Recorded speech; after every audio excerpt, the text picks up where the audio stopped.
I'm a cowboy on the steel horse I ride. I'm wanted at KD After Dark. My apologies to John Bon Jovi. I'm just wearing my cowboy hat and I had to go to the go-to cowboy song. Either that or Take Me Back to My Boots and My Saddle by Fred Kirby. Good morning, everyone, for a chilly January the 5th. That would be Wednesday, January the 5th. This is your favorite correspondent, KD. Welcome you to another edition of KD After Dark. Who's KD? That's me. Let me show you who's in my Hall of Fame today. Some of you, this might be new to some of you. Some of you guys are really hip to this stuff. Sonny Tufts and Barbara Payton. Now, Barbara Payton was a real looker. If you don't believe me, look at some of her photographs from the 1950s. But Sonny Tufts, in some circles, was considered the worst actor in Hollywood. He's not. But this is a great, good is bad movie called Run for the Hills. Gives KD's highest endorsement. It's great. So anyway, that's Hall of Fame bound. And here we are.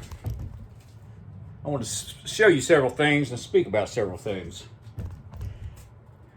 Years ago, I gave my brother Scott a Liberace snow globe for Christmas, and it has come back to me. Now I want you to check how groovy the Liberace. Let me shake it up, let the glitter go down one more time. This is probably 25, 30 years old. Anyway, Liberace snow globe, love it. Let's see what else. Has anyone ever heard of Jethro Kloss and his classic Back to Eden? Now there's Mr. Kloss right there. My grandmother used to have Back to Eden. And it has a continual theme of enemas.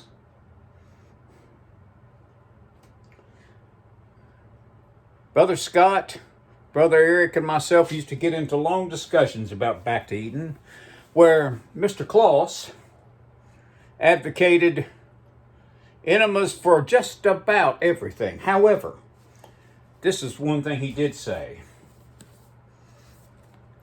If you don't have a bowel movement within 30 minutes of eating, you, Mr. and Ms. America, are completely constipated. Anyway, it's very, very interesting. I promised you that I was going to read this quote every day for 2022. You ready? You could leave life right now.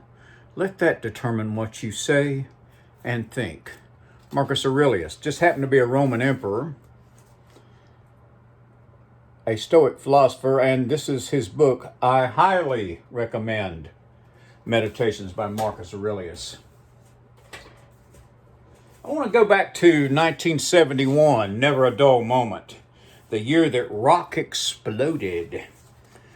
They speak about the Rolling Stones' Sticky Fingers, which I am very, very, very fond of. That'd probably be one of my highest rankings of albums.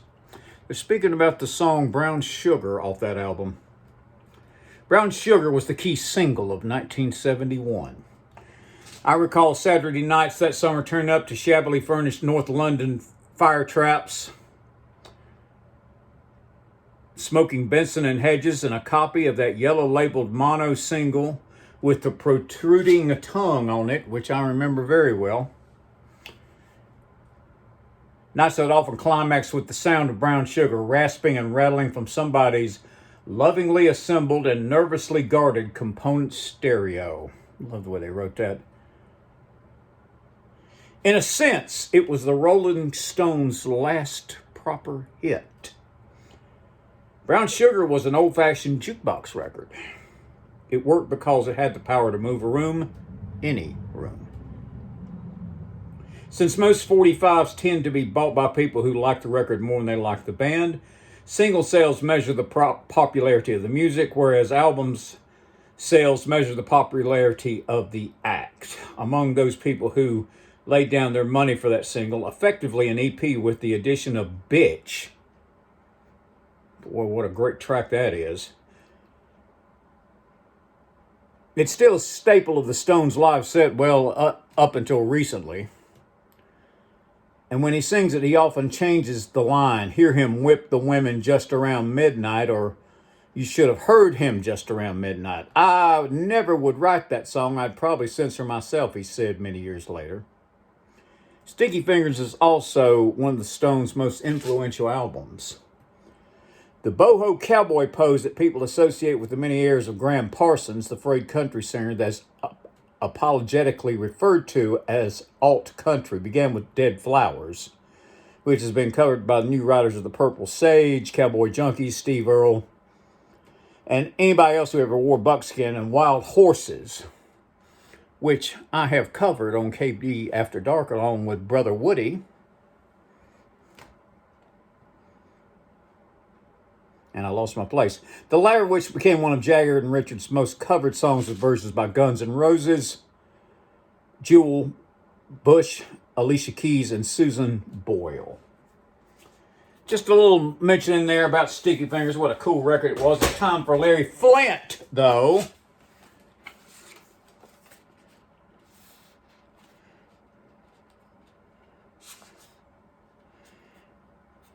Yeah. I swear, I wish I could show you some of the jokes I cannot read. A hick from a small town was forced to take a blood test to determine if he was the father of a local teenage girl's baby. He was scared shitless before taking the test, but when he left the lab, he was all smiles. Well, asked one of his buddies, "Can they prove you're the father?" "No fucking way," gloated the hick. "That dumbass lab technician took the samples from my finger."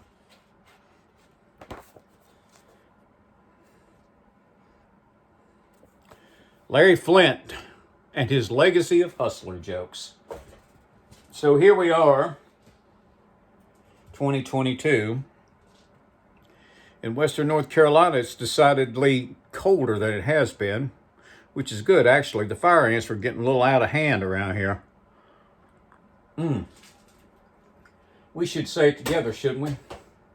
Yes, we should.